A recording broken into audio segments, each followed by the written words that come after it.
السلام علیکم ناظرین، حیدر ہمدرد آپ لوگوں سے مخاطب ہوں۔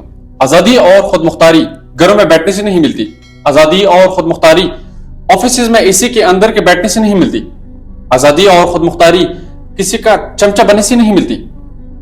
آزادی اور خود مختاری اگر ملتی ہے تو صرف اور صرف جوش، جذبہ، غیرت اور ایمان سے ملتی ہے۔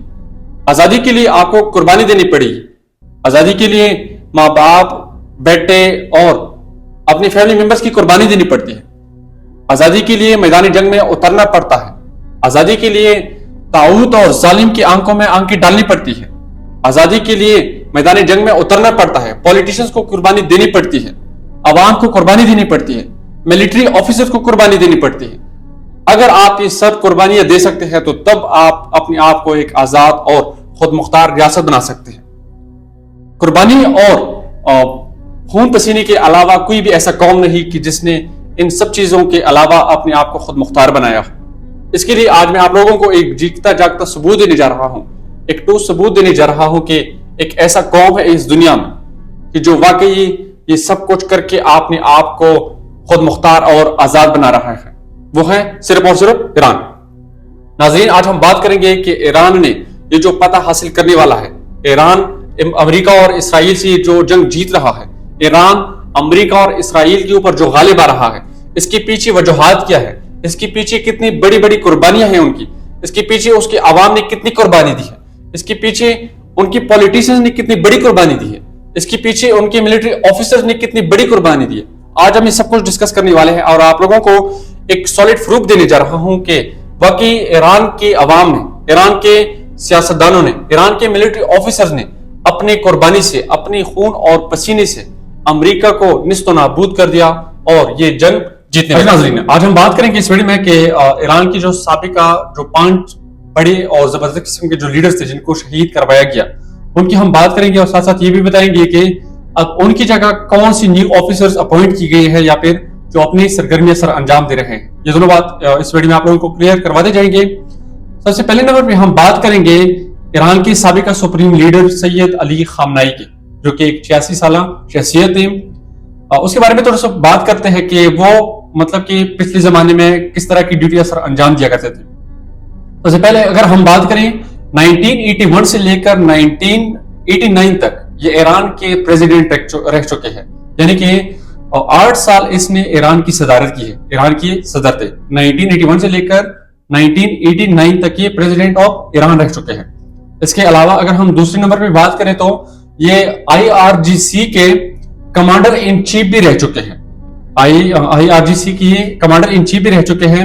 اور اس دور میں، اس خاص دور میں سید علی خامنائی نے اپنا جو زیادہ فوکس دیا تھا وہ صرف اور صرف ڈرونز کے اوپر اور ساتھ ساتھ ایران کی جتنی بھی بیلسٹک میزائل۔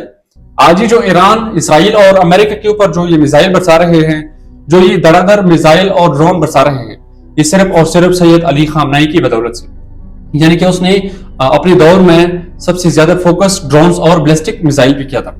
اس سے ہٹ کے اگر ہم دیکھیں تو سید علی خامنائی ایک مذہبی، سب سے بڑے مذہبی اسکالر تھے، یعنی کہ پوری دنیا میں اگر ہم دیکھیں جتنی بھی اہل تشیع کا یہ ایک سب سے عظیم لیڈر مانا جاتا تھا۔ اور آخرکار اس کو 28 فروری 2026 عیسوی کو اسرائیل کی ایک ایئر سٹرائک میں نشانہ بنایا گیا۔ اسرائیل اور امریکہ نے مل کر ایک ایئر سٹرائک کیا تہران میں، جس میں آیت اللہ سید علی خامنائی کو شہید کر دیا گیا۔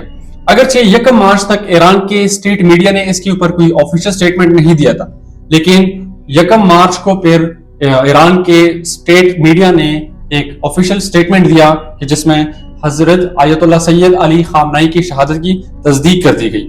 ناظرین، اگر ہم بات کریں تو 1 مارچ سے لے کر 8 مارچ تک کوئی بھی اس طرح کا لیڈر منتخب نہیں کیا گیا، سپریم لیڈر۔ تو اس دوران ایک انٹرم لیڈرشپ کونسل بنائی گئی کہ جس میں 3 رکنی ایک پارٹی بنائی گئی، جس نے ایک ہفتے کے لیے پوری ملک کے نظام کو چلاتا رہا۔ ناظرین، دوسرے نمبر پہ اگر ہم بات کریں تو وہ ہے علی لاریجانی۔ علی لاریجانی جو کہ سیکریٹری آف SNSC بھی تھے، اور اس کے ساتھ ساتھ یہ 3 جون 1958 عیسوی کو نجف میں پیدا ہوئے، یعنی کہ بیسیکلی اس کا تعلق عراق سے تھا، لیکن اس میں نے ایران کی گورنمنٹ میں بڑی عظیم قسم کی سرونگ کی ہے، خدمات کی ہے۔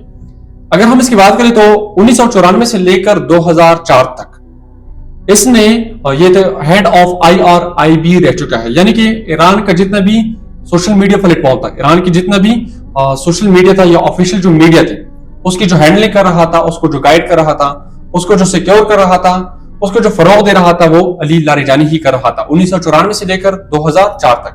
اسی طرح ایران اور عراق کی جنگ میں بھی یہ بریگیڈیئر جنرل رہ چکے ہیں، یعنی کہ اگر ہم اس کی ملٹری رینک دیکھیں تو عراق اور ایران کی جنگ کے دوران یہ بریگیڈیئر جنرل بھی تھے، اور ساتھ ساتھ 2000 عیسوی میں یہ نیوکلیئر نیگوشیٹر بھی تھے۔ اور اس کے ساتھ ساتھ جب بات آگے بڑھتی گئی 2008 سے لے کر 2020 تک، یعنی کہ پورا 12 سال یہ اسپیکر آف پارلیمنٹ بھی رہ چکے ہیں۔ پوری 12 سال اس نے پارلیمنٹ کی جو اسپیکنگ ہوتی ہے، پاکستان کا جو اسپیکر ہوتا ہے، وہ 12 سال کے لیے علی لاریجانی رہ چکا ہے 2008 سے لے کر 2020 تک۔ اسی طرح 2025 اور 2024 میں یہ secretary of supreme national security council بھی رہ چکے ہیں، جو کہ اسی دوران اس کو مشرقی تہران میں جب اپنی بیٹی سے ملنے جا رہا تھا، اسی دوران اسرائیلی اور امریکہ کے ایئر اسٹرائک نے اس کو نشانہ بنایا، اور بالآخر کار 16 اور 17 مارچ کو اس کی شہادت ہوئی۔ اس کی پوری کی پوری عمر تقریباً 67 سال تھی، اور 67 سال کی عمر میں یہ اس دنیا سے چلا گیا اور اس نے شہادت کا جام پی لیا۔ اگر ہم اس کی ریپلیسمنٹ کی بات کریں کہ اس کی جگہ اب کس کو اپوائنٹ کر دیا گیا ہے، تو وہ ہے محمد باقر القدر۔ محمد باقر القدر یہ ایک شخصیت ہے کہ جو اب علی لاریجانی کے سیٹ پر آ کے بیٹھ گیا ہے، یا پھر علی لاریجانی کی جو پوزیشن تھی اس پہ آ کے اب ان لوگوں نے محمد باقر کو بٹھا دیا گیا۔ ناظرین، اگر ہم آگے بڑھیں ایک اور شخصیت کی طرف، وہ ہے علی شمسانی۔ علی شمسانی جو کہ 1955 عیسوی میں پیدا ہوئے، اس کے بارے میں اب ہم بات کریں گے کہ جس نے ایران کے لیے اتنی عظیم قربانی دی، آخر اس کا بیک گراؤنڈ کس طرح ہے، اس کے بارے میں ہم بات کریں گے۔ ناظرین، تو اس سے پہلی بات تو یہ کہ یہ head of national defence council بھی رہ چکے ہیں۔ دوسری بات، 1980 سے لے کر 1990 تک 1980 سے لے کر 1990 تک یہ ڈوول نیوی کمانڈر بھی رہ چکے ہیں، یعنی کہ اس نے IRGC نیوی میں بھی اپنی خدمات سر انجام دی ہے، اور ساتھ ساتھ ریگولر ایرانین نیوی میں بھی اس نے اپنی خدمات سر انجام دی ہے۔ اسی طرح یہ ایک سینئر پولیٹیکل ایڈوائزر بھی تھا، اور ساتھ ساتھ 2013 سے لے کر 2023 تک یہ سیکریٹری آف SNSC یعنی کہ سپریم نیشنل سیکورٹی کونسل کے یہ سیکریٹری بھی رہ چکے ہیں، جس طرح کے اب علی لاریجانی تھے۔ اسی کے ساتھ ساتھ 2015 سے لے کر 2024 تک یہ سیکریٹری آف ڈیفنس کونسل بھی تھے ساتھ، اور بالآخر کار 28 فروری 2024 کو اس کو ایران اور امریکہ کی جو ایئر سٹرائک تھی اس کی وجہ سے شہید کر دیا گیا، اور اس کا نماز جنازہ امامزادہ صالح میں پڑھایا گیا، اس کے بعد اس کو سپرد خاک کر دیا گیا۔ ناظرین، آگے بڑھتے جائیں گے، اور چوتھا جو سب سے عظیم لیڈر تھا جس نے ایران کے لیے اپنی قربانی پیش کی ہے، وہ ہے میجر جنرل محمد پاکپور۔ یہ 2 جون 1961 عیسوی کو پیدا ہوئے ہیں۔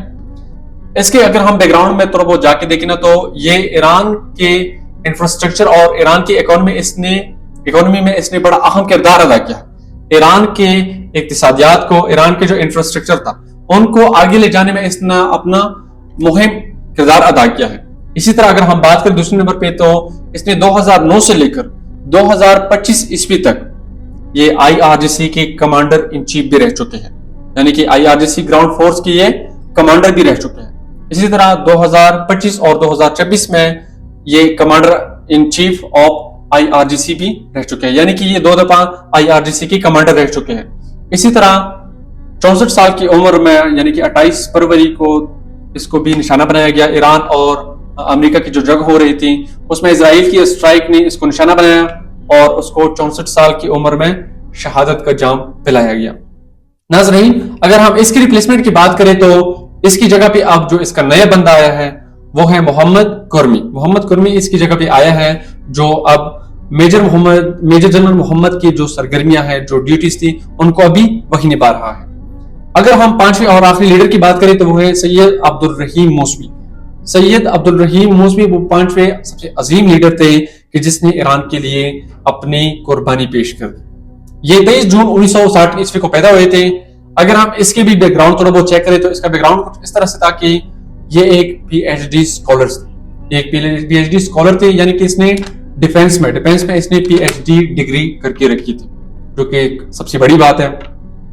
اور ساتھ ساتھ یہ تہران کی جو ایک یونیورسٹی ہے, امام علی علیہ السلام ملٹری یونیورسٹی, یہ تہران کی ایک یونیورسٹی ہے. اب وہ ریسنٹلی اس کے پریزیڈنٹ بھی رہ چکے ہیں. اسی طرح یہ 2017 سے لے کر 2025 تک commander in chief of Iran army بھی رہ چکے ہیں. اور بالآخرکار 28 فروری کو اس کو بھی نشانہ بنایا گیا, اور اس کی جگہ پہ اب جو اپنی جو خدمات سر انجام دے رہے ہیں اس کی جگہ وہ ہے امیر خاتمی. امیر خاتمی اب اس کی جگہ اپنی خدمات انجام دے رہے ہیں.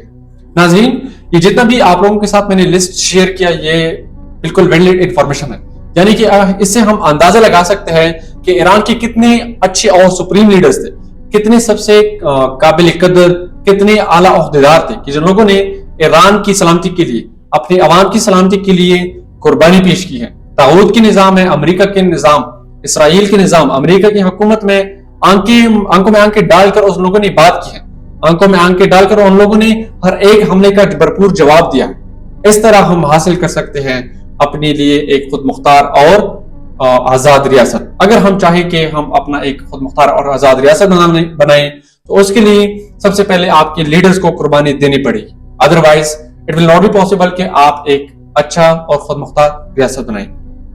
ناظرین, یہ تھے ایران کے کچھ اہم لیڈرز کے بارے میں آپ لوگوں کے ساتھ بات کی ہے. امید ہے کہ آپ لوگوں کو یہ ویڈیو اچھی لگی ہوگی. اگر آپ لوگوں کو ویڈیو اچھی اور انفارمیٹیو لگی ہے تو ہمارے چینل کو سبسکرائب کریں تاکہ آنے والے جتنے بھی بینیفیشل انفارمیشن ہو ان سے آپ لوگ ٹائم پر باخبر ہوتے رہیں. Thank you for watching.